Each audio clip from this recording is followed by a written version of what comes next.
లో వందనములు తెలియజేస్తుంటున్నాను. మరి ఇక్కడ పరిచర్య చేస్తున్న మరి అకులన్న ప్రిస్కిలక్క వారి యొక్క స్వగ్రామము మా విలేజ్ కృష్ణాపురం, కడప దగ్గర కృష్ణాపురము.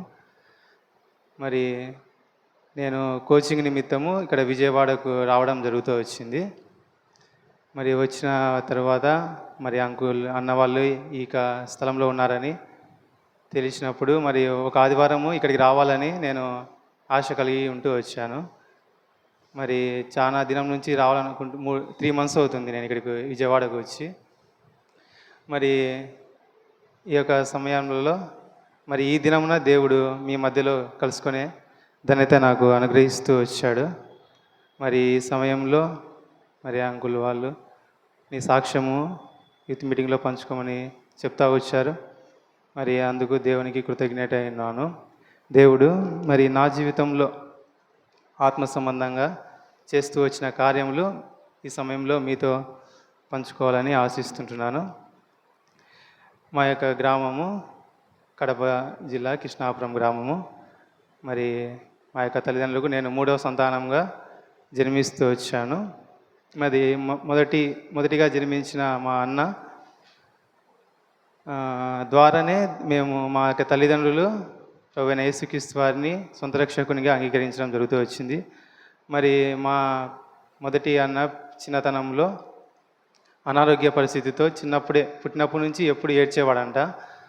మరి ఆ విధంగా ఏడుస్తూ వల్ల ఎందుకు ఏడుస్తున్నాడో తెలియని పరిస్థితి. అటువంటి సమయంలో మరి మా గ్రామం నుంచి ఒక సహోదరుడు కడపలో బేషబా ప్రార్థనా మందిరానికి వెళ్తూ వచ్చేవాడు. ఆయన చెప్తూ వచ్చాడు, ఇట్లా మందిరానికి వెళ్ళన్నప్పుడు ఆ విధంగా మందిరానికి వెళ్తూ వచ్చారు మా తల్లిదండ్రులు. ఆ విధంగా మా మొదటి అన్న ద్వారా రక్షణ పొందుతూ వచ్చారు, దేవుని తెలుసుకోగలుగుతూ వచ్చారు. అయితే ఆ అన్న మరి చనిపోతూ వచ్చాడు. తర్వాత 2వ సంతానంగా ఒక అన్న యోన, మా అన్న పేరు. అన్న కూడా మ్యారేజ్ అయింది. అన్న కూడా దేవుని కుటుంబంగా దేవుని యందు విశ్వాసం ఇస్తూ వచ్చారు. మరి 3వ వాణిగా నేను జన్మిస్తూ వచ్చాను. నా పేరు హేబేలు. 1998వ సంవత్సరంలో నేను జన్మిస్తూ వచ్చాను మా తల్లిదండ్రులకు. మరి నా యొక్క బాల్య దినములు మరి దేవుని మందిరమునకు సమీపంగా నేను ఉంటూ వచ్చాను. ఎందుకంటే అప్పటికే మా తల్లిదండ్రులు దేవుని యందు విశ్వాసం ఉంటూ వచ్చారు. మా నాన్న కూడా మందిరంలో బాధ్యగల సహోదరునిగా అక్కడ ఉంటూ వచ్చేవాడు. మా కుటుంబ సభ్యులు జీవనోపాధి చేసుకుంటూ దేవుణ్ణి అంగీకరించి వారి హృదయంలో దేవుడు కార్యం చేస్తూ వచ్చాడు. అదేవిధంగా వారి ద్వారా నేను దేవుని యొక్క మందిరంలో బాల్యదినం నుండి పెరుగుటకు దేవుడు కృప చూపిస్తూ వచ్చాడు. ఈ విధంగా మందిరంలో ఉంటున్నప్పుడు యాంత్రికంగా దేవుని మందిరంలో చిన్ననాటి నుంచి పెరుగుతూ వస్తూ ఉన్నాను. ఏదో వస్తున్నాము వెళ్తున్నాము అనే విధానంలో ఉంటున్నాము. అదేవిధంగా మరి బయటికి వెళ్ళిన తర్వాత మళ్ళా మన యథావిధిగా సినిమాలు ఇవి చిన్నపిల్లప్పుడు ఇంకా చేయకూడని పనులన్నీ చేస్తూ వస్తూ ఉండేవాడిని. మళ్ళీ మందిరానికి కూడా వస్తూ ఉండేవాడిని. ఈ విధంగా జరుగుతూ ఉన్న సమయంలో నా యొక్క ప్రాథమిక విద్యాభ్యాసం అంటే 5th క్లాస్ వరకు మా యొక్క ఊరిలో మా గ్రామంలో ఉండే పాఠశాలలోనే నేను చదువుతూ వచ్చాను. తర్వాత ఇంకా 6వ క్లాస్ నుంచి నేను పులివెందల్లో హాస్టల్లో గురుకుల పాఠశాల అని సోషల్ వెల్ఫేర్ స్కూల్స్ అని అక్కడ నన్ను జాయిన్ చేస్తూ వచ్చారు. ఇంకా ఎప్పుడైతే హాస్టల్లో చేరుతూ వచ్చానో ఇంకా మందిరానికి నేను సమీపంగా లేను. మరి ఏదో మామూలుగా యథావిధిగా కుటుంబంలో ప్రేయర్ జరుగుతూ ఉంటుంది కదా, ఫ్యామిలీ ప్రేయర్. అట్లా నేను జస్ట్ మామూలుగా ఉదయకాలం లేచి ప్రార్థన చేసుకొని వెళ్ళేవాడిని. అంటే వాక్యం ఏంలే, ఓపెన్ చేస్తే ఏదో వచ్చే తీసి చదివి వెళ్ళేవాడు అంతే. జస్ట్ అంటే ప్రార్థన చేసుకుంటూ వెళ్తూ వచ్చేవాడిని. ఈ విధంగా జరుగుతూ వచ్చింది. 10th క్లాస్ అయిపోయింది. తర్వాత ఇంటర్మీడియట్ ఫస్ట్ ఇయర్ అయిపోయిన తర్వాత ఇంకా సమ్మర్ హాలిడేస్కి ఇంటికి వచ్చాను. ఇంటికి వచ్చాక ఇంకా యథావిధిగా మామూలుగా జరుగుతూ వస్తున్నాయి. ఆదివారము సండే స్కూల్ టయానికి అందరం సండే స్కూల్ వెళ్తూ వచ్చినాక సండే స్కూల్లో క్లాసులు తీసుకుంటూ వచ్చారు మాకు గ్రూప్స్గా. అప్పటి నుంచే మా కడపలో బేషబాలో VBS జరుగుతూ ఉన్నది అనమాట. అప్పుడే VBS జరుగుతున్నది. ఇంకా నెక్స్ట్ రోజు లాస్ట్ రోజు సోమవారం లాస్ట్ ఈ ఆదివారము ఆంటీ, మా సండే స్కూల్ టీచర్ ఎవరైతే ఉన్నారో ఆ సమయంలో మందిరం ఆంటీ మరి గ్రూప్ తీసుకొని నన్ను హెచ్చరిస్తూ వచ్చిందనమాట. నువ్వు నా చేతులకు అది ఊరికి వెళ్ళి రావడం వల్ల గోరెండాకు పెట్టుకోండి చేతికి కోన్ మాదిరి పెట్టి ఉన్నారు. నేను దాన్ని కవర్ చేసుకొని ఇట్లా చేయి ఇట్లా అడ్డం పెట్టుకోవడం చేస్తూ ఉంటే ఆంటీ కనుక్కొని చూసింది ఏంది చేతికి అనేది. చూసి ఇంకా ఆ విధంగా అవి ఎర్రగా ఉన్న దాన్ని బట్టి ఆంటీ కొద్దిసేపు నన్ను హెచ్చరిస్తూ వచ్చింది, ఈ విధంగా మనము పెట్టుకోనకూడదు. యేసుక్రీస్తు వారు నీ నిమిత్తము ఆయన చేతులలో మేకులు కొట్టబడుతూ వచ్చే రక్తం కింద వచ్చిందని ఆంటీ చెప్తా వచ్చింది. కానీ మనం చిన్నప్పటి నుంచి వింటా వస్తున్నాం కాబట్టి ఏం అంతగా దాని ఆ మాటలు తీసుకోకుండా ఎంత నిర్లక్ష్యంగా ఉంటూ వచ్చా. ఇంకా చివరిలో చెప్తా వచ్చింది, నువ్వు ఏదో ఒక విధంగా రక్షణ తీర్మానం చేసుకో, రేపటి దినమే VBS లాస్ట్ డే కాబట్టి నువ్వు తీర్మానం చేసుకో అనేటట్టు ఆంటీ హెచ్చరిస్తూ వచ్చింది. కానీ మనము దాని విషయంలో ఏం పట్టింపు కలిగి ఉండకుండా మామూలుగా యథావిధిగా సోమవారము మళ్ళీ VBS లాస్ట్ రోజు వెళ్తూ వచ్చు. అంతా అయిపోయింది, ప్రొసెషన్ అంతా జరుగుతూ వచ్చింది. అంతా అయిపోయిన తర్వాత మళ్ళీ క్లోజింగ్ లెసన్, లాస్ట్లో క్లోజింగ్ లెసన్ చెప్పేటప్పుడు మరి దైవ సేవకులు టైటానిక్ షిప్ గురించి చెప్తా వచ్చాడు. అంటే నాకు పర్టికులర్గా ఒక వాక్యం అని ఏం లేదు, కానీ కథ ద్వారా దేవుడు నన్ను రక్షించుకుంటూ వచ్చాడని నేను చెప్తున్నాను. ఆ యొక్క టైటానిక్ షిప్ యొక్క కథ చెప్తూ దాని యొక్క అంశం అంతా చెప్పను, కానీ జస్ట్ లాస్ట్లో కంక్లూజన్ మాత్రం చెప్తా. ఆ యొక్క టైటానిక్ షిప్ మునిగిపోయిన తర్వాత కొద్దిమంది సజీవులుగా ఉంటారన్నమాట. అంటే ఆ టైటానిక్ షిప్ మునిగిపోయేటప్పుడు కొంతమంది యేసుక్రీస్తు ప్రభువుని సొంత రక్షకునిగా అంగీకరించి వారు కూడా ఆ టైటానిక్ షిప్లో ఉంటారంట. ఇప్పుడు టైటానిక్ షిప్ మ్యూజియంను సందర్శించడానికి వెళ్ళినప్పుడు వెళ్ళే వాళ్ళకు ఒక టికెట్ ఇస్తారనమాట. టికెట్ ఇచ్చినప్పుడు దాని వెనుకల ఏమని రాసి ఉంటారంటే టైటానిక్ షిప్లో రక్షింపబడిన వారు. కొంతమందికి ఇంకొక టికెట్ ఏ విధంగా రాసి ఉంటారంటే టైటానిక్ షిప్లో మృతి చెందినవారు, అంటే రక్షింపబడకుండా మృతి చెందినవారు. ఈ విధంగా వాళ్ళు టికెట్ తీసుకున్నాక చూసుకుంటారంట. వెనకాల చూస్తే ఏముంటుందంటే కొంతమందికి ఏమో రక్షింపబడిన వారు అని వచ్చి ఉంటుందంట. అప్పుడు వాళ్ళు సంతోషిస్తారంట. కొద్దిమందికి ఏమో రక్షింపబడకుండా మృతి చెందిన వారు అని వస్తుందంట. అప్పుడు వాళ్ళు ఎంతగానో నిరాశ చెంది వెళ్తుండేవారంట. ఆ విధంగా దేవుడు రక్షణ కార్యం నా జీవితంలో జరిగిస్తూ వచ్చాడు. ఇప్పుడు నీ యొక్క స్థితి ఏమిటి? నువ్వు రక్షింపబడిన వారి యొక్క జాబితాలో ఉంటున్నావా, లేకపోతే రక్షింపబడని వారి జాబితాలో ఉంటున్నావా? ఆ యొక్క వారు చివరి దశలో మునిగిపోయినా కూడా వారు పరలోక రాజ్యం చేరుతూ వచ్చాడు. ఈ విధంగా నువ్వు ఏ స్థితిలో ఉంటున్నావని మరి దైవ సేవకుల ద్వారా మాట్లాడుతూ వచ్చినప్పుడు నేను ఒప్పించబడుతూ వచ్చాను. అంకులు 2 కొరింథీ రాసిన పత్రిక 6వ అధ్యాయంలో అనుకుంటాం, 2 కొరింథీ 6వ అధ్యాయము 2వ వచనంలో కథ క్లోజింగ్ తర్వాత ఆ మాట చెప్తూ వచ్చాడు.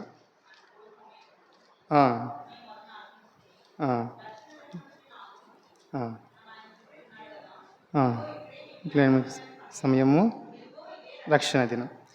ఇంకా ఇదే రక్షణ దినం అని దేవుడు ఆ కథ ద్వారా ఈ వాక్యంతో నాతో మాట్లాడుతూ వచ్చాడు. అంత కథ అంతా అయిపోయిన తర్వాత ఎవరైనా తీర్మానం చేసుకున్న వాళ్ళు చేయతమన్నాడు. చేయతాలంటే నాకు అంత సిగ్గుగా ఉందన్నమాట. వెనకాల కూర్చోన్నా, లాస్ట్లో కూర్చోన్నా, కానీ ఏదో గిల్టీగా చేయతలే మనసులో ప్రేయర్ చేసుకున్నా. అంత అయిపోయినాక అంకులు ప్రేయర్ చేసేటప్పుడు ఎవరైతే హృదయంలో ప్రార్థన చేసుకుంటూ వచ్చారో వారి యొక్క తీర్మానాన్ని కూడా స్థిరపరచు ప్రభువా అని ప్రార్థన చేశాడు. అప్పుడు నాకు నెమ్మది కలిగింది. దేవుడు మరి నా యొక్క రక్షణ తీర్మానాన్ని స్థిరపరిచాయని నేను రుజువుపరుచుకుంటూ వచ్చాను 2014 సంవత్సరంలో. ఈ విధంగా వేసవి సెలవులలో జరుగుతుంది VBS. ఈ విధంగా 2 years మళ్ళీ నేను యథావిధిగా హాస్టల్కి వెళ్తూ వచ్చాను, కాలేజీకు ఇంటర్మీడియట్లో 2015. అప్పుడు ఎప్పుడైతే రక్షణ తీర్మానం లేనప్పుడు నేను అక్కడ హాస్టల్ నుంచి సినిమాలకు వెళ్తూ వచ్చేవాడు. నేను ఒక్క సినిమాకి వెళ్తూ వచ్చా, విత్ పర్మిషన్తో వెళ్తూ వచ్చా. ఎప్పుడైతే రక్షణ పొందుతూ వచ్చానో దేవుని మందిరానికి నేను హాస్టల్ నుంచి వెళ్తూ వచ్చా. గోడలు దూకి సినిమాలకు పోయేవారు, కానీ నేను పర్మిషన్ తీసుకొని దేవుని మందిరానికి హాస్టల్లో ఉన్నప్పుడు అప్పుడే ఫస్ట్ టైం వెళ్ళడం. మిగతా సమయంలో నేను హాస్టల్లో ఉన్నప్పుడు వెళ్ళలే ఎప్పుడు చర్చికి. ఆ విధంగా దేవుడు మారుస్తూ వచ్చాడు, నా యొక్క పాప జీవితాన్ని తొలగిస్తూ వచ్చాడు. అయితే మరి యేసు క్రీస్తు ప్రభువుని నోటితో ఒప్పుకున్న, హృదయాన్ని విశ్వసించిన, కానీ రక్షణ అయితే వచ్చింది. సంపూర్ణంగా నేను నా హృదయంలో ఇంకా బాప్తిసం ఎప్పుడైతే తీసుకుంటామో అప్పుడే సంపూర్ణ కార్యం జరిగినట్లు అని మనకందరికీ తెలిసిన విషయమే. ఆ విధంగా ఉంటూ వచ్చినప్పుడు దాదాపు 2 years వరకు 2016 సంవత్సరం వరకు నేను ఆగాల్సింది వచ్చింది. మా దగ్గర అప్పుడు దేవుని సేవకులు, నేను హాస్టల్లో ఇంటర్మీడియట్ 2015లో నా యొక్క ఇంటర్మీడియట్ అయిపోయింది. ఇంకా అప్పుడు ఇంటికి వచ్చేసిన. ఇంటికి వచ్చిన తర్వాత మాకు అప్పుడు గాడ్ సర్వెంట్గా ఎవరు లేరు. కొద్ది కాలము ఎవరు లేకపోయిన సమయంలో మరి హెబ్రోన్లో 2016లో యూత్ క్యాంప్ జరుగుతూ ఉన్నది. ఆల్ ఇండియా యూత్ క్యాంపు జరుగుతూ ఉండింది. అప్పుడు దేవుని భయం మనం అనే అంశం మీద ఆ దినాలలో మాట్లాడుతూ వచ్చాడు. మరి ఆ మాటలు ప్రసంగి గ్రంథంలో ఉంటున్నాయి. ప్రసంగి గ్రంథం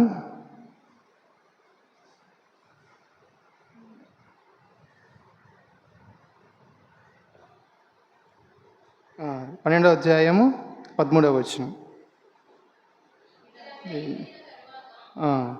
దేవుని ఫలితార్థమిది.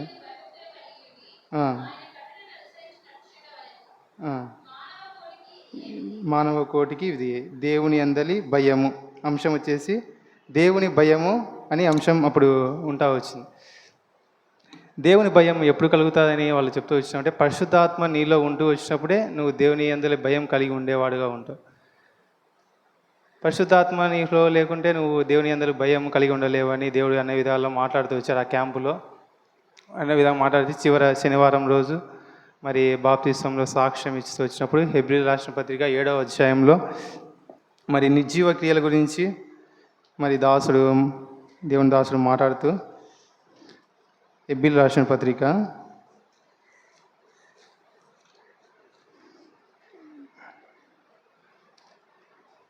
9వ అధ్యాయము 14వ వచనంలో నిర్జీవ క్రియలను విడిచి జీవం కలిగిన దేవుని సేవించుటకు అనే మాట. నిర్జీవ క్రియలు విడిచిపెట్టాల. నాలో ఇంకా జీవం లేని క్రియలు ఉంటున్నాయని నేను గ్రహించగలుగుతూ వచ్చాను. ఆ రోజు ఇంకా బాప్తిస్మంలో సాక్ష్యం ఇవ్వాలని సిద్ధపడుతూ వచ్చి ఆడ కౌన్సిలర్స్తో పంచుకొని ఫామ్ ఫిలప్ చేసి సాయంకాల సమయంలో బాప్తిస్మంలో సాక్ష్యం ఇస్తూ వచ్చాను. దేవుడు నా యొక్క పాపములు క్షమించబడిన దానికి హృదయంలో కార్యం అయితే జరుగుతూ వచ్చింది. కానీ భౌతికంగా నేను ఒక విషయం గమనిస్తూ వచ్చాను. నా యొక్క పాదానికి అరికాలకు కింద ఒక చిన్న ఆనె అని ఒకటి ఉంటుంది. ఆనె మామూలుగా అవి ఆనెలని ఉంటాయన్నమాట. అవి పోవు అంత ఈజీగా. ఆ ఆనె నా కాలుకు అట్నే ఉన్నది. ఒక ముళ్ళు కుచ్చుకొని అది అట్నే ఉండి ఆనెగా ఏర్పడింది. అవి అంత సామాన్యంగా ఆ చెర అట్నే ఉంటుందంట. నేను బాప్తిసం నీటిలో సాక్ష్యం ఇచ్చిన తర్వాత బయటికి వచ్చిన వెంటనే నేను చూసుకుంటూ వచ్చా. చూసుకుంటే కాలుకు అది లేదు, తొలగిపోయింది. ఆ విధంగా దేవుడు నా జీవితంలో సంపూర్ణంగా కార్యం చేస్తూ వచ్చాను. నేను విశ్వసిస్తూ వచ్చిన మళ్ళీ వచ్చి హస్తనిక్షేపణ చేసేటప్పుడు దేవుని దాసులు మరి ఒక వాగ్దానం ఇస్తూ వచ్చారు. వాగ్దానం ఇచ్చి హస్తనిక్షేపణ చేస్తూ వచ్చారు. మరి యెషయా గ్రంథం 30వ అధ్యాయం 21వ వచనంలో, యెషయా 30 అధ్యాయం 21వ వచనం.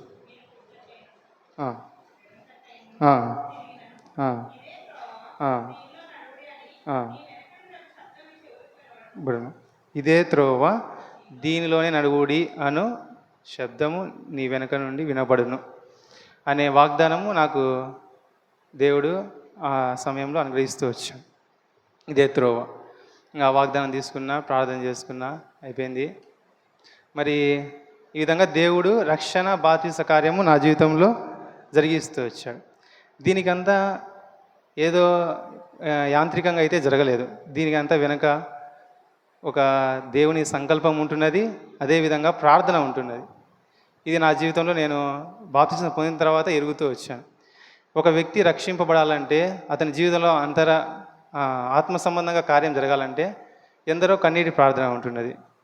వ్యక్తిగతంగా తల్లిదండ్రులు అయితేనేమి, అదేవిధంగా సంఘంలో దేవుని సేవకులు మా దగ్గర దాదాపు మరి నేను రక్షణ పొందిన టయానికి నలుగురు సేవకులేమో అప్పటికే మారినారు అప్పటికెల్లా. అంటే వారంతా కన్నీటితో ప్రార్థన చేస్తూ వచ్చారు. చైన్ ప్రేయర్లు అయితేనేమి, అదేవిధంగా మరి సంఘంగా కూడినప్పుడైతేమి ఎందరైతే ఇంకా రక్షింపబడలేదో వారి కోసం ప్రార్థన చేస్తూ వచ్చారు. వారి యొక్క ప్రార్థన ద్వారా దేవుని యొక్క దయా సంకల్పం నా జీవితంలో నెరవేర్చబడుతూ వచ్చిందని నేను ఎప్పుడు గ్రహించానంటే, ఎప్పుడైతే బాప్తిసం తీసుకున్న తర్వాత మరి ఒక సంఘంలో ఒక అంగంగా చేర్చబడుతూ వచ్చాక మరి సంఘంలో సంఘ క్షేమాభివృద్ధి విషయమై ఆయా పరిచయలో పాలు పొందుతూ వచ్చినప్పుడు నేను గ్రహించగలుగుతూ వచ్చాను. ముఖ్యంగా చైన్ ప్రేయర్లో మరి అందరి నిమిత్తమై ప్రార్థన చేస్తూ వస్తాం. ఎవరైతే రక్షణ పొందలేదో వారి జీవితం ఈ ప్రార్థనలన్నీ దేవుడు విని ఒక దినాన ఆ దయా సంకల్పం అనేది నెరవేరుస్తాడు. ఆ విధంగా నా జీవితం నెరవేరుస్తూ వచ్చాడని నేను గ్రహించగలుగుతూ వచ్చాను.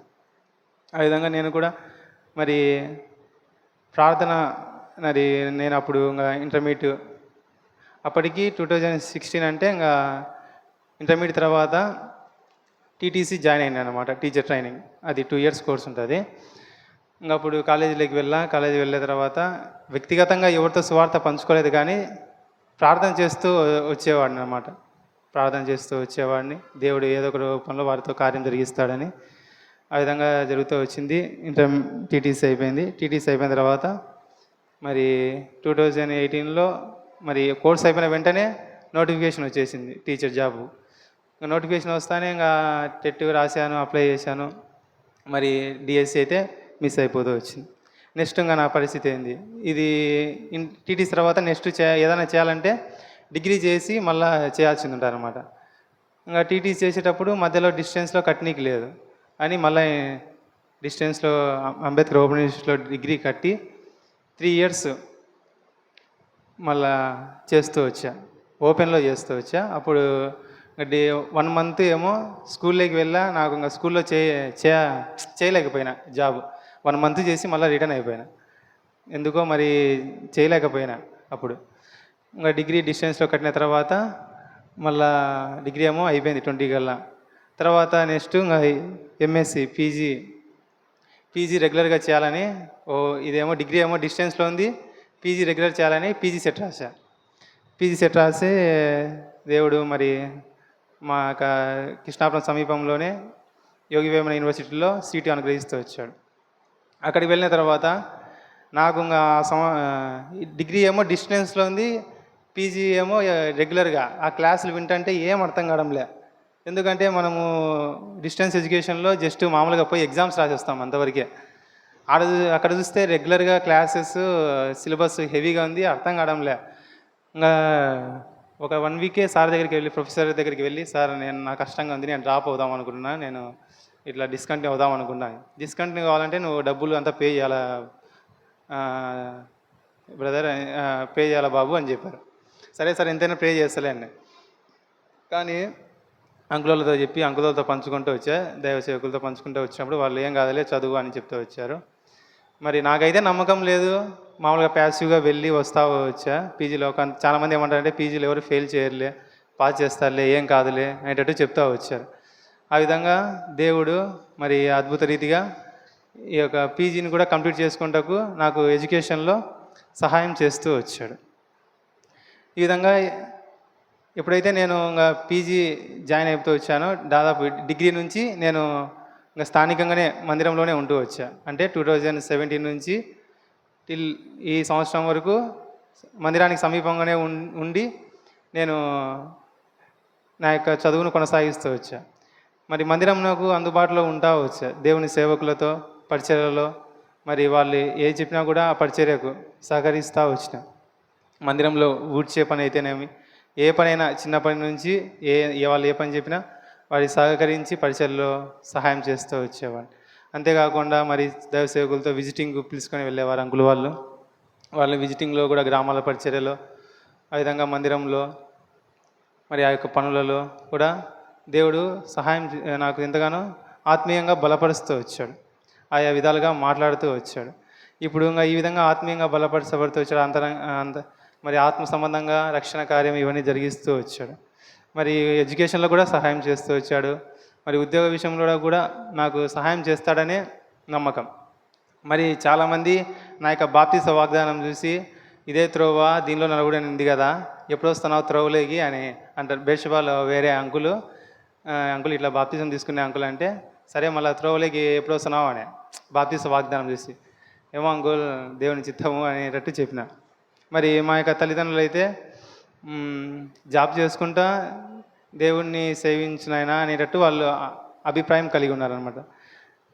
సరే మనము తల్లిదండ్రులకు ఇదే చెప్పాలి కాబట్టి వారి యొక్క ఆలోచన మేరకు మరి జాబ్ చేయాలా మరి ఉద్దేశంతో ఉంటూ వచ్చా.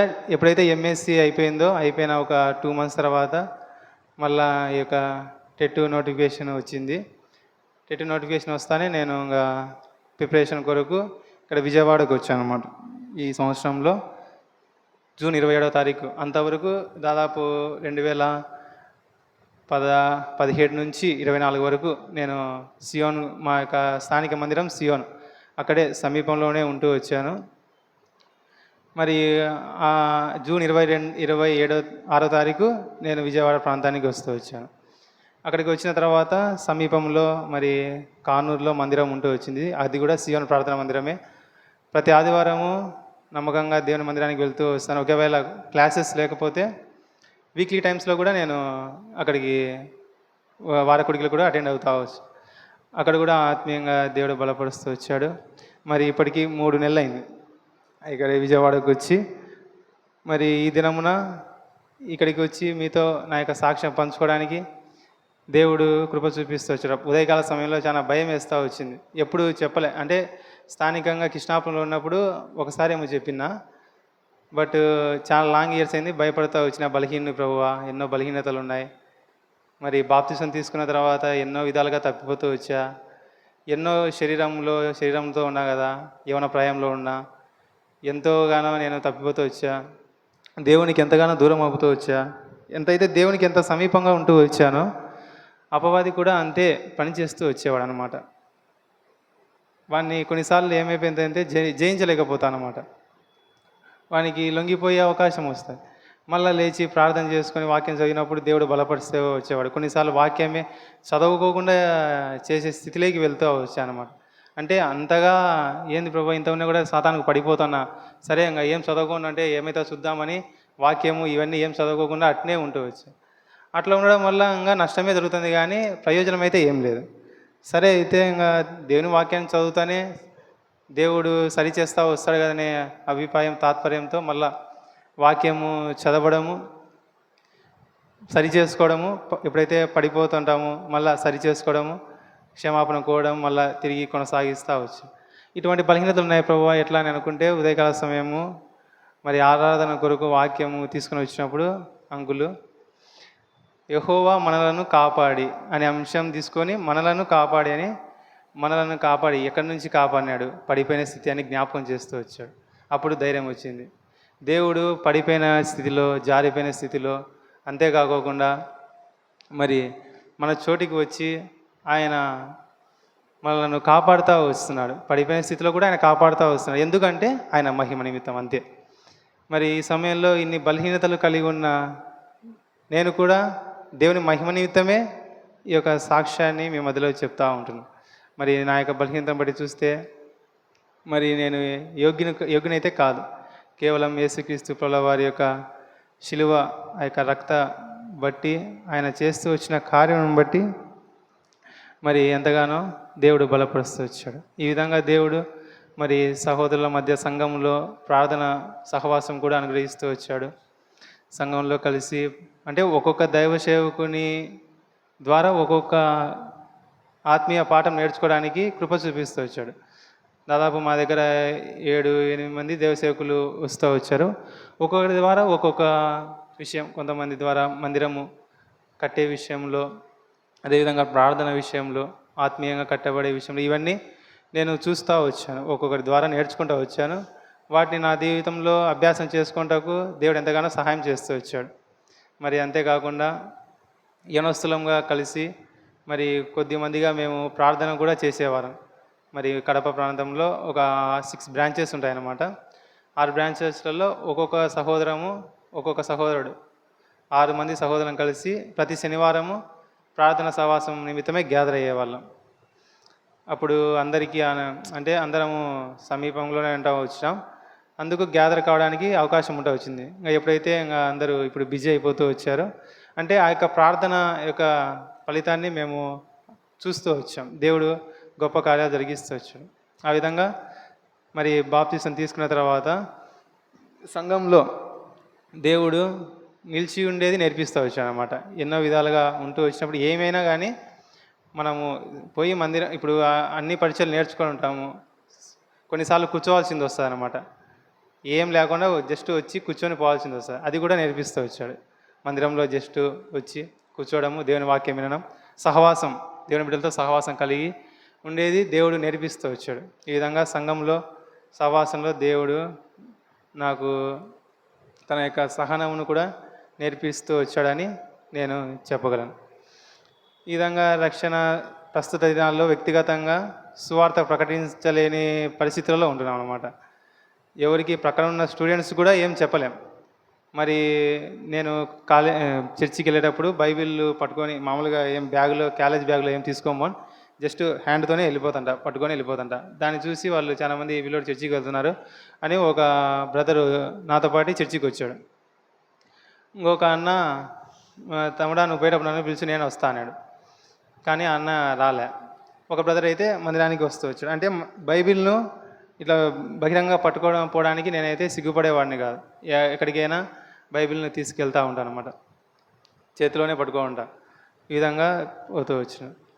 అంతేకాకుండా మరి ఆయా పరిచర్యలలో కూడా మరి పాలు పొందుటకు దేవుడు కృప దయచేస్తూ వచ్చాడు.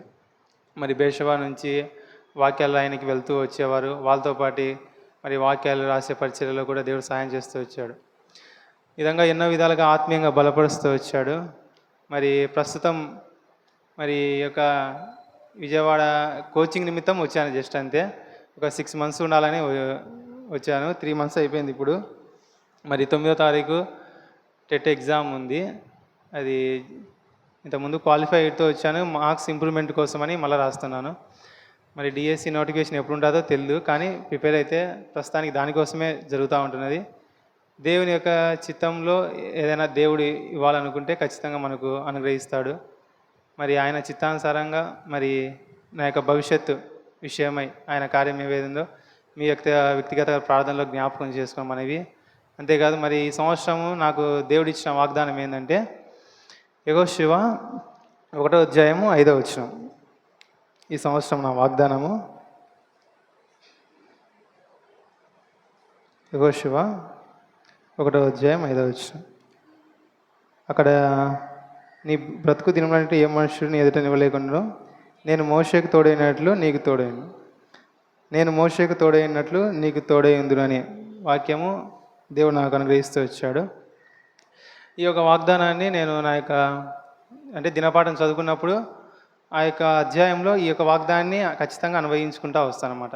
వ్యక్తిగత వాగ్దానము, కుటుంబ వాగ్దానము, సంఘ వాగ్దానం. ఈ 3 వాగ్దానాలు నేను చదివే డైలీ పోర్షన్లో మరి వాటిని అన్వయించుకుంటా. ఆ 3 వాగ్దానాలకు సంబంధించిన మాటలు ఖచ్చితంగా నా యొక్క డైలీ పోర్షన్లో ఖచ్చితంగా వస్తాయి. ఆ విధంగా నేను డైలీ పోర్షన్ చదువుతూ ఉంటా. మరి ఈ విధంగా ఒక విషయం చెప్పడం మర్చిపోయాను. మరి నేను చిన్నప్పుడు నాకు కూడా తెలియదు, మళ్ళీ నిదానంగా చెప్పినారు. మా నాన్న నన్ను ఎత్తుకొని ఉన్నానంట. ఎత్తుకొని ఉన్నప్పుడు నేను జేబులోంచి ఒక ₹1 కాయిన్ తీసుకొని మింగేశానంట. మింగేసి ఇంకా గట్టిగా అడుస్తూ ఉన్నానంట. మా నాన్నకు అర్థం కాలే. నేను ఇట్లా వేసుకున్నానంట. నాకు అర్థం కాలేదంట, ఎందుకు అడుస్తున్నాడు. వాళ్ళు ఎంతగానో ఇంకా అర్థం కాకుండా డైరెక్ట్ ఇంకా అప్పుడంతా ఏంటంటే ఇంకా మందిరం కాడికి ఏం జరిగినా కూడా మందిరం కాడికి ఏం తెలియని. మా నాన్నకు ఎటువంటి చదువు లేదు, ఏం లేదు. కానీ దేవుణ్ణి నమ్ముకున్న తర్వాత దేవుని వాక్యాన్ని చదివే దానైతే దేవుడు నేర్పిస్తూ వచ్చాడు. ఒక అక్షరం రాదు, కానీ దేవుని వాక్యాన్ని ఎప్పుడైతే ఆశ కలుగుతూ ఉంటూ వచ్చాడో, వాక్యాన్ని చదవడం నేర్చుకుంటూ వచ్చాడు, వాక్యాన్ని కూడా మరి చెప్పే స్థితికి దేవుడు తీసుకుంటూ వచ్చాడు. ఆ విధంగా బేర్షెబా దగ్గరికి వెళ్ళినప్పుడు అక్కడ ఒక అన్న వాళ్ళు మరి ఒక హాస్పిటల్ తీసుకెళ్లారంట. తీసుకెళ్తే మరి ఇక్కడ మనకు 2 ఉంటాయన్నమాట నాళాలు. ఒకటి ఆహారం పోనీకి, ఇంకోటి శ్వాస వెళ్ళడానికి. ఆహారం తినేటప్పుడు అది 2 బ్యాలెన్స్ చేస్తూ వస్తా అనమాట. ఒకవేళ శ్వాస తీసుకునే దాంట్లో కానీ ఈ యొక్క కాయిన్ పడింటే నేను మరి మరణించిండేవాడిని అంట. కానీ ఆ యొక్క రూ. 10 అనేది ఎక్కడ పడిందంటే ఆహారం తీసుకుంటాం కదా, అందులో పడడం వల్ల అది ఇరుక్కొని ఉన్నదంట. వాళ్ళు ఇంకా పైప్తో దాన్ని తోసేసినప్పుడు మరి యూరిన్లో మరి మామూలుగా మల విసర్జన ద్వారా బయటికి వచ్చేస్తూ వచ్చిందంట. ఆ విధంగా దేవుడు చిన్నతనంలోనే నన్ను నా యొక్క ప్రాణంను కాపాడుతూ వచ్చాడని నాకు తర్వాత తెలుస్తూ వచ్చింది. అప్పుడు వాళ్ళు సరదాగా అనుకుంటేవాడంట, వీడు చిన్నప్పుడే రూ. 10 మింగినాడు, ఇంకా ఎంత మింగుతాడో అని అనుకుంటా, ఎంత డబ్బు మింగుతాడో వీడుగా అనేటట్టు అనుకున్నాడంట సరదాగా. కానీ దేవుని యొక్క సంకల్పము మరి ఆయన ఉద్దేశములు ఏ విధంగా ఉన్నాయో మనకు తెలియదు. ప్రాణం కాపాడుతూ వచ్చాడు. అన్నిటికంటే ముఖ్యం ఏంటంటే ప్రాణమే. ఈ యొక్క ఉద్యోగాలు మిగతా నెక్స్ట్ అవన్నీ జీవనోపాధికి సంబంధించినవన్నీ ఖచ్చితంగా దేవుడు అక్కర కొలది అనుగ్రహిస్తూ వచ్చాడు. ఎందరో ఆశ పెట్టుకున్నారనమాట. ప్రస్తుతం జాబ్ నిరుద్యోగ స్థితి ఎంతగానో ఉంటున్నది. ప్రతి జీవి కోరిక ఆయన తీర్చేవాడుగా ఉంటాడు. తగినట్టి వేళ ఆయన వారికి ఆహారం దయచేస్తాడు. మరి ఇది ఎవరికి ఎప్పుడు అవసరమో అది దేవునికి తెలుసు. ఆ సమయంలో దేవుడు ఖచ్చితంగా ఆహారం కొరకు ఏదో ఒక పనిని దేవుడు అనుగ్రహిస్తాడని నేను నమ్ముతూ వచ్చా. మరి ఈ యొక్క ప్రిపరేషన్లో కూడా మరి చదువుతూ ఉన్నాను. మరి దేవుడు అనుగ్రహిస్తే తప్ప ఏది పొందుకోను. ఎందుకంటే నేను యావరేజ్ స్టూడెంట్నే, జ్ఞానం తక్కువ కలిగిన వాడనే. నా ఎడ్యుకేషన్లో హైయర్ స్టడీస్ అంటే మంచిగా ఎడ్యుకేషన్ అయితే నాకు మంచిగా అయితే లేదు. మరి దేవుడే సహాయం చేస్తూ రావాలా. ఎందుకంటే నా యొక్క ప్రయాస అయితే నేను చదువుతూ ఉన్నాను ప్రస్తుతానికి. దేవుడు సహాయం చేస్తాననే నమ్మకం అయితే ఉంటుంది. ఆ విధంగా దేవుడు నా యొక్క ప్రాణాన్ని నా యొక్క బాల్య దినం నందే కాపాడుతూ వచ్చాడు. మరి ఈ యొక్క వాగ్దానం ఈ సంవత్సరం దేవుడు నాకు అనుగ్రహిస్తూ వచ్చాడు. నేను మోషేకు తోడై ఉన్నట్లు నీకు తోడైన. దేవుడు మోషేకు తోడై ఉంటూ వచ్చాడంటే తాను ఎంతగానో యెహోషువ మరి చాలా ఖచ్చితంగా ఉంటూ వచ్చాడు దేవుని విషయంలో. మరి దేవుడి యొక్క తోడు మన జీవితంలో ఉందని రుజువుపరచుకోవాలంటే మనం ఆ విధంగా ఉంటే కానీ ఆయన తోడును రుజువుపరచుకోలేం. మరి ఆ వాగ్దానం నెరవేరలేదంటే మనము యెహోషువ వలె జీవించలేదని నేను అర్థం చేసుకోగలను. మరి ఇక్కడికి వచ్చిన తర్వాత, విజయవాడలోకి వచ్చిన తర్వాత ఒకరోజు రాత్రికాల సమయంలో ఆన్లైన్ క్లాస్ మొబైల్లో వింటా పడుకొని మళ్ళీ లేచి ఏదో చూడకూడని దృశ్యాన్ని చూసిన మొబైల్ చూసి మొబైల్ అక్కడ మామూలుగా అయితే బెడ్ మీదనే పెడతా. ఆ రోజు ఎందుకో అక్కడ బుక్స్ మధ్యలో పెట్టేసి ఇంకా బెడ్ లైట్ వేసి పడుకున్నా. పొద్దున్న లేచి చూసేసరికి నా పక్క ఉండే వాళ్ళందరి మొబైల్ లేవు. మొబైల్స్ అన్నీ ఎవరో ఒక వ్యక్తి తీసుకెళ్ళాడంట. ఎవరు అంటే అతను మా యొక్క హాస్టల్లో ఉండే అతనే మొబైల్స్ అన్నీ తీసుకెళ్ళాడు. వాళ్ళు వచ్చి నన్ను లేపారు, నీ మొబైల్ ఏది ఉంది ఆ మొబైల్ అంటే, నేను నైట్ ఏం చేసినా అట్లా మామూలుగా బెడ్ మీద పెట్టింటే నాది కూడా తీసుకెళ్లే వాళ్ళే. నేను ఏం చేసినా అంటే అక్కడ బుక్స్ మధ్యలో పెట్టి ఇట్లా కప్పేసి పెట్టినా, నా తీసుకెళ్ళాలా. అప్పుడు నాకేమో బాధగానే ఉంది. అంటే నాది పోలేలే, థ్యాంక్ యూ ప్రభు అని నేను అనుకోవడంలే. నా పరిస్థితి కూడా అదే కదా, నేను కూడా బెడ్ మీదనే పెట్టాల్సింది, నా మొబైలు నాది కూడా పోవాల్సిందే. వాళ్ళు నలుగురికి పోయింది. దేవుడిని అప్పుడు క్షమాపణ అడుగుతూ వచ్చా. ఇప్పుడు ఆ మొబైల్ ఎట్లా పోయింది, వాడు దాదాపు 3 గంటల సమయంలో తీసుకెళ్ళాడంట. మొబైల్స్ 3 గంటల సమయంలో తీసుకెళ్ళాడు. ఇప్పుడు నేను ఆ యొక్క చూడకుండా దృశ్యాన్ని చూసిన. ఒకవేళ ప్రభు వచ్చింటే ఆ సమయంలో మరి విడవబడిన స్థితే లేదు, చూస్తే ఎవరి మొబైల్ లేవాడు పక్కన. అంటే ఇంక అప్పుడు అర్థం ఏంది, ఇంకా మొబైల్ పోయినాయి అంటే దొంగ తీసుకెళ్ళాడు. ప్రభు రాకుండా దొంగ వల్లే ఉంటుంది కదా. నేను చూడకుండా దాన్ని చూసిన, క్షమాపణ వేడలే, పనుకునేటనే. ప్రభు వచ్చింటే ఇంకా మొబైల్ నేను కూడా విడవబడిన వాడినే కదా అని గ్రహింపు వచ్చి దేవుని దగ్గర క్షమాపణ కోరిన.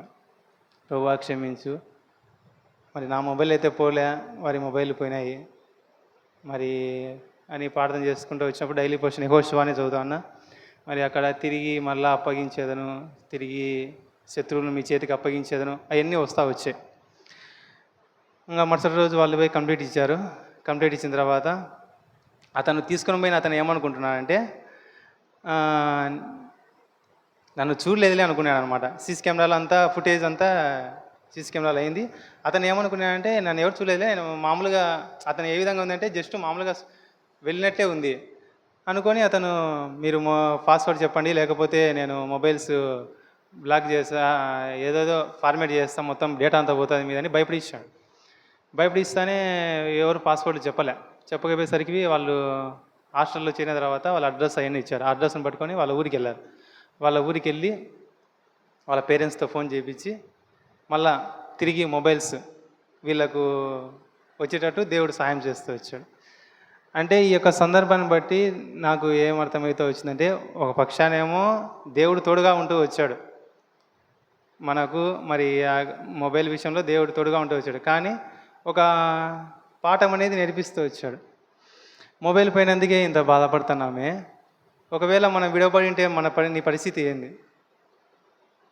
ఇంకా అప్పటి నుంచి తీర్మానం చేసుకున్నా, ఒకవేళ తప్పిపోయినప్పుడు నైట్ పూట్ల మొబైల్ చూడకోకుండా ప్రార్థన చేసుకొని మొబైల్ పక్కన వేసి పనుకోవడమే, అంతే.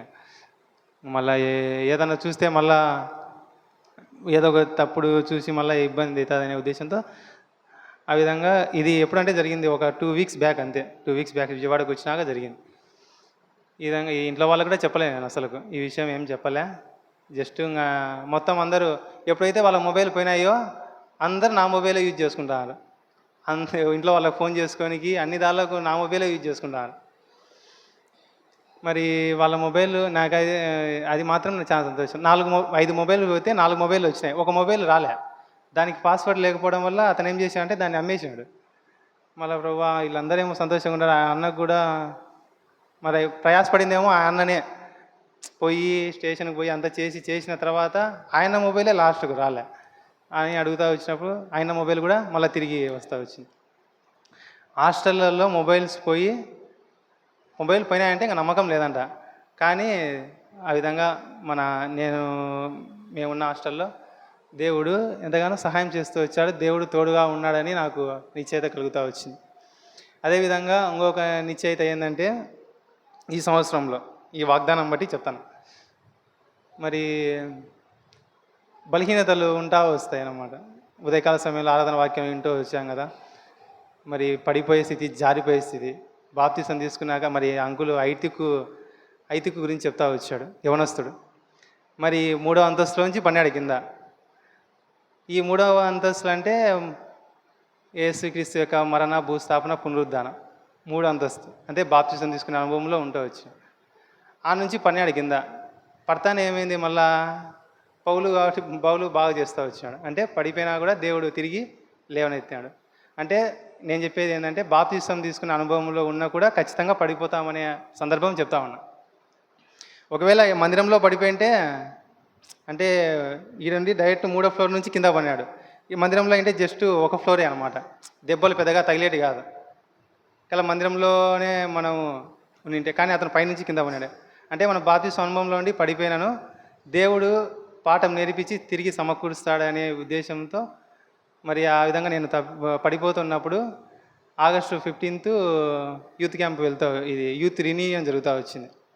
ప్రభు నేను ఇట్లా పడిపోతున్నాను, నాకు తోడుగా ఉండవా లేదా, రుజువు ఏంది అని ప్రభు దగ్గర ప్రార్థన చేసి ప్రార్థనాపూర్వకంగా అక్కడికి వెళ్తూ వచ్చా. అది యూత్ క్యాంప్ రీయూనియన్కు. ఫస్ట్ పోతానే ఒక ఫస్ట్ సాంగ్ పాడారు. First song, second song. ఆ పాట ఏంటంటే, ఫస్ట్ యూత్ క్యాంప్లో కడుతూ వచ్చారంట. కీర్తనలు 23వ అధ్యాయం. కీర్తనలు 23వ అధ్యాయం 23వ అధ్యాయము. ఆ పాట అంతా ఆ యొక్క థీమ్ వర్డ్స్ అదే అంట. ఆ పాటనే ఆ ఇయర్కు థీమ్ వర్డ్స్ అంట. ఆ పాట పాడుకుంటా వచ్చినప్పుడు మరి 4వ వచనంలో నాకు నిశ్చయిత వచ్చేసింది. ఆ పాట పాడతాను, ఇంకా వాక్యం కూడా స్టార్ట్ చేయలే. దేవుడు తోడుగా ఉన్నాడా లేదా అని నిశ్చయిత కోసం నేను పోయింది క్యాంపుకు. కానీ దేవుడు పాటలోనే మాట్లాడుతూ వచ్చేసాడు. 4వ వచనంలో చూడండి, గాఢాంధకారపు లోయలో నేను సంచరించాను, ఏ అపామి నాకు బడపడను, నీవు నాకు తోడయ్యుందువు, నీ దుడ్డుకరయ్యు నీ దండమును నన్ను ఆరాధించు. నీవు నాకు తోడయ్యుందువు. దేవుడు ఇంకా తోడున్నాడని నాకు నిశ్చయిత వస్తూ వచ్చింది.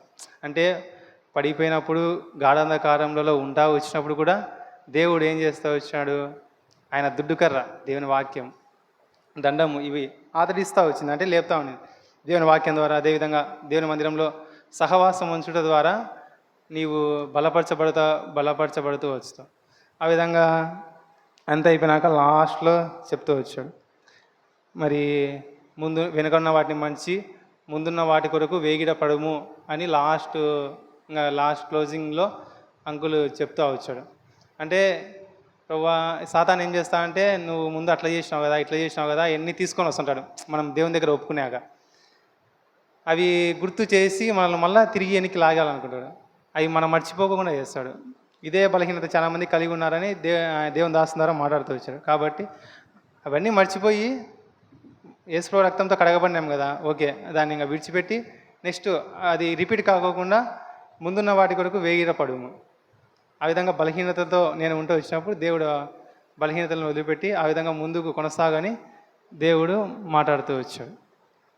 ఈ విధంగా ఈ యొక్క వాగ్దానం విషయంలో దేవుడు కార్యం జరిగిస్తూ వచ్చాడు. మరి ఈ యొక్క వాగ్దానం సంపూర్ణ నెరవేర్పు కొరకు కూడా మీ యొక్క ప్రార్థనలో జ్ఞాపకం చేసుకోండి. మరి నా యొక్క భవిష్యత్తు కొరకు కూడా ప్రార్థన చేయండి. యవన ప్రాయంలో ఉంటున్నాను. మరి దుష్టుని యొక్క కార్యములు జరగకోకుండా దేవుని నామ మహిమార్థమై నేను ఉండగలిగినట్లు మీరు మీ యొక్క ప్రార్థనలో నన్ను జ్ఞాపకం చేసుకున్న వల్లని మనం చేయొచ్చు. దేవుడు ఈ యొక్క సాక్ష్యాన్ని దీవించు.